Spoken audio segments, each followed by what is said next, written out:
Vous écoutez Europe 1, il est 11h30, le journal de la santé avec Elisabeth Assayag. Attention au sucre caché dans l'alimentation. Un dossier de 60 millions de consommateurs qui sort aujourd'hui montre que même dans la mayonnaise ou les pizzas, il y a du sucre ajouté. Les raisons de voir une sage-femme sont nombreuses. Avec leur nouvelle mission, une campagne d'information les présente. Et puis, nous passons 6 ans de notre vie en moyenne à être au régime. Et tout d'abord, donc, l'Institut national de la consommation qui s'intéresse au sucre caché dans certains aliments industriels. Oui, sucre dans l'alimentation, gare à l'overdose. C'est le dossier que vous retrouvez ce matin dans le magazine 60 millions de consommateurs. 192 produits de consommation courante ont été testés. Et là, on trouve de grosses surprises. Écoutez les détails avec Mélanie Gomez pour Europe 1.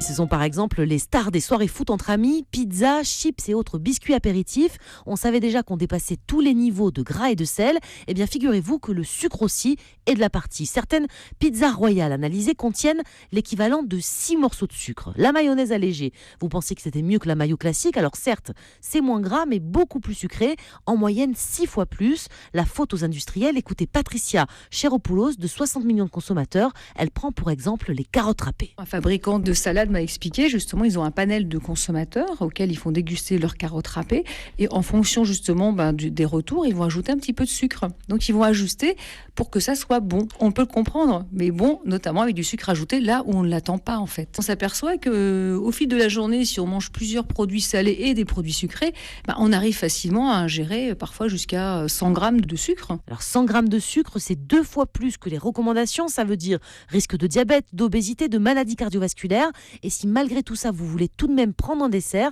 ce n'est pas mieux au rayon frais. On dit toujours qu'un sorbet, c'est moins grave qu'une crème glacée.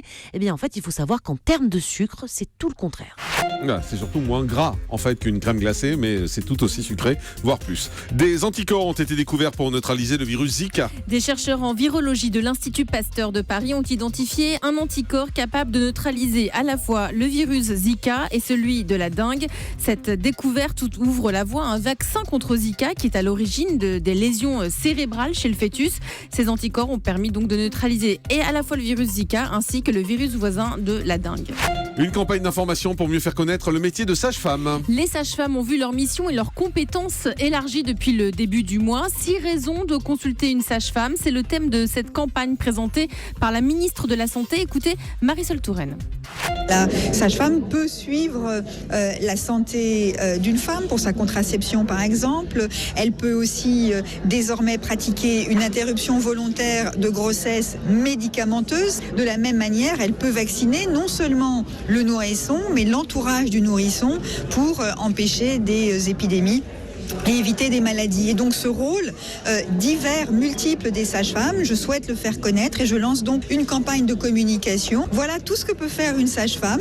Vous ne le saviez pas, et bien maintenant vous le savez et vous pouvez décider d'aller consulter une sage-femme ou un médecin. À vous de choisir et à vous de décider.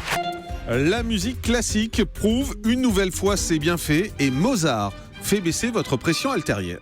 Oui, des chercheurs allemands ont pris 120 participants à l'étude, divisés en plusieurs groupes. Un groupe témoin qui n'écoutait aucune musique, un groupe qui a écouté du Mozart, qu'on entend en ce moment, un autre du Strauss, et le dernier groupe a écouté 25 minutes d'ABBA. Jean-Marc, vos groupes préférés ABBA. Oui, exactement. Avant, pendant et après chaque séance, les chercheurs ont mesuré le taux de cortisol, l'hormone du stress, ainsi que la pression artérielle. Résultat, pour tous les genres musicaux, une diminution du cortisol, donc du stress, a été constatée. Les airs de Mozart et de Strauss ont fait baisser considérablement la pression artérielle et le rythme cardiaque. En revanche, aucune modification pour le groupe ABBA. On va écouter un peu de Mozart, on va faire baisser votre pression artérielle ce matin sur Europe 1.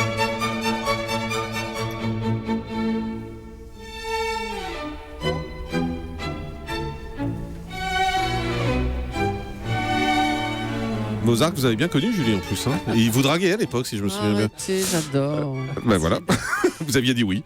Le gingembre est peut-être le remède miracle pour lutter contre les nausées de la grossesse. Oui, d'après le Royal College des obstétriciens, des gynécologues en Grande-Bretagne, prendre du gingembre ou pratiquer la digitopuncture peuvent aider à soulager les nausées de la grossesse. D'autres solutions naturelles peuvent être utiles pour éloigner ces nausées, comme boire un grand verre d'eau avec du jus de citron au réveil, grignoter des fruits ou des crudités quand la faim se fait sentir, boire des boissons gazeuses, de l'eau en dehors des repas ou bien sucer des bonbons acidulés. Le chiffre du jour. 6 ans, nous passons en moyenne 6 ans de notre vie à être au régime. C'est entre 20 et 30 ans que les femmes s'occupent le plus de leur silhouette, où elles sont donc officiellement au régime. La durée du régime est de 2 ans et 7 mois en moyenne, d'après un sondage italien de la marque Forza Diet. Entre 30 et 50 ans, les femmes passent 1 an à 9 mois à essayer de perdre du poids. Entre 50 et 60 ans, elles ne sont au régime que pendant 10 mois en moyenne, le plus souvent entre les fêtes de Noël et le Nouvel An.